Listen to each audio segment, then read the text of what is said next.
Hey everybody, welcome back to Learn with PARQA. I'm Chanel, and I know I've already formally introduced Travis to you, but Travis, for anyone viewing that has not already met you, why don't you reintroduce yourself? Absolutely. Travis Webb, Vice President of Sales here at PARQA, and it's great to be back with you here again today.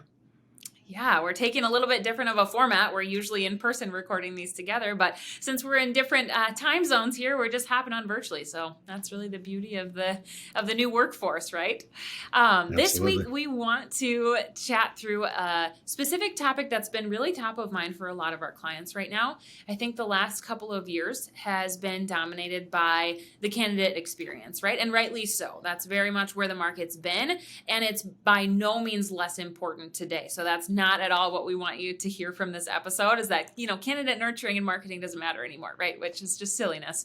But there really is a lot more of a spotlight being shed right now on client demand generation efforts, right? With economic uncertainty on the horizon, and just depending on what vertical or sector your staffing firm might be in, it might look different for you than for others. But client demand gen is really across the board a very pressing topic right now. So Travis and I just wanted to talk shop a little bit today to talk about an ABM program, which is a really great way to get started with highly effective client demand generation. So Travis, can you kind of tee up what ABM is for our viewers?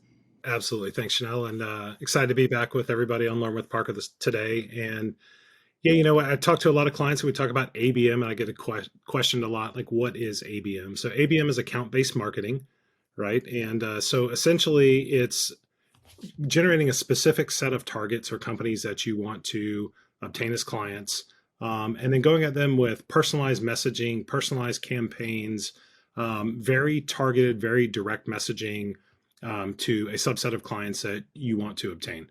Um, and it's very different from what we see a lot out there. If you follow me on LinkedIn, I made a post a couple weeks ago about the aggressive nature of the way people are prospecting right now. It's, they connect with you and then they follow up and, with a message and pitch immediately. And then they contact you in 12 hours, and in 24 hours, they're asking you, like, essentially, hey, do you even work? Do you care about revenue? Do you care about growing your business? Like, try to guilt trip you into responding.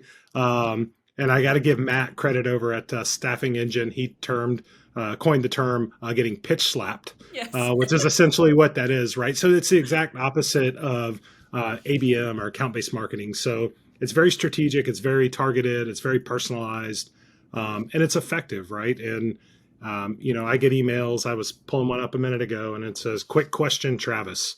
And then there's a certain format on the email, and I'm not sure who's come up with the latest format, but I get the same message from probably 10 people a day in the same exact format. So, or, "Hey, Travis, would you like a list of insurance agents?" Or, just random, just guesses of, could you use this information? So account-based marketing, very strategic, very personalized, research done, knowing who your targets are and going after them.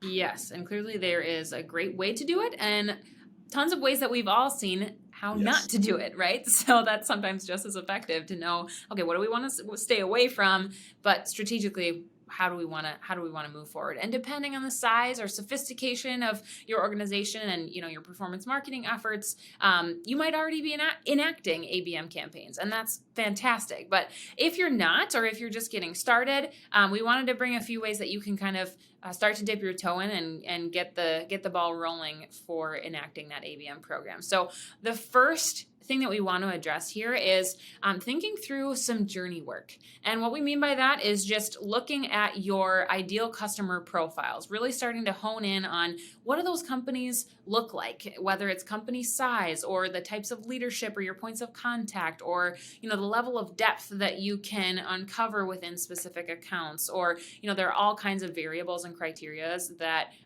make up why someone might be in your ideal client profile. But then segmenting down from there, now that you have mapped out what the organizations you want to work with, is thinking through what those personas are. Like, who are the actual people that I'm contacting at the decision maker level within those orgs, whether it's the CEO or the CFO or the director of sales or what have you, to start to map out who they are, what their goals are, their pain points in their day-to-day, different triggers that might cause them to look for a partner like yours, what channels they're using to consume content and to find research to help them solve those challenges, right?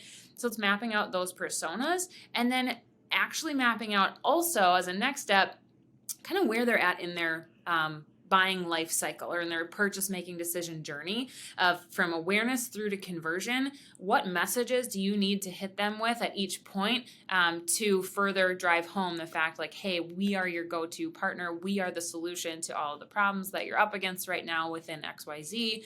And so journey work is a really great place to start to map out who exactly do we want to go after with this campaign, so that if your regular marketing efforts are compared to fishing with nets, ABM is really fishing with spears to go after those specific accounts that are going to generate the most return for your effort. So journey work is where we would recommend getting started and then moving into kind of content generation. Travis, do you want to talk a little bit just about content? Yeah, but to go back to what you were just talking about, I mean, it's about strategy, right? And execution. And, I spent 18 and a half years in the staffing world, and I've seen it multiple times. It's a client driven or a candidate driven world, right? And you're in that, and then all of a sudden the pendulum swings, right? And it's like, oh crap, we need to net new logos, right? We need new business. And taking the time to actually build out a strategy and to your point, the journey work, understanding, what it looks like to be on the other side, your personas or your ICPs of who you're going after is key, right? Because anybody can just start making more calls, right? And that seems to be the like, hey, we got to get more clients, go make more calls, right? But really being strategic around it. And then the content side of it, that comes from your strategy, understanding the messaging, understanding what problem you're going to solve for these particular clients that you're going after, and being able to send out content that resonates and gets their attention and draws to a problem or a business problem or a issue that they need to solve, right? So content is key in making sure that you have the right content that you're sending out. Blasting out the same, canned message to everybody is not going to have the same result as we go back to what we just talked about earlier with the ABM. It's all strategic, and it's all making sure that you have the right content, the right messaging to the right people. And now that we've talked about journey work and content, the third leg of the stool here is really your infrastructure on the data and technology side. So really taking a look and evaluating, do I have the right tech in my stack to be able to enact this type of a program, right? Do I have the right data strategy and data model to know exactly which people could fall into this list? And do they have the right fields and criteria associated with each contact? And do I have the right tools to be able to, even if I have the best content in the world and I have this journey fully mapped out, do I have the tools to be able to reach and nurture them at the level of sophistication needed to hit them on multiple channels and to be able to track them throughout their journey of, where they might be opening an email here and engaging with this piece of content that we served, or they might be clicking this CTA over here to get in touch with someone, just to make sure that you can map the return and the engagement from your client database to determine kind of where they're at in that purchasing life cycle and where it makes sense for your team to reach out manually with that white glove approach to kind of close the deal. So that last piece is really that technology infrastructure to make sure you have the right tools in the tool belt, so to speak. And to that point, we have a saying, it says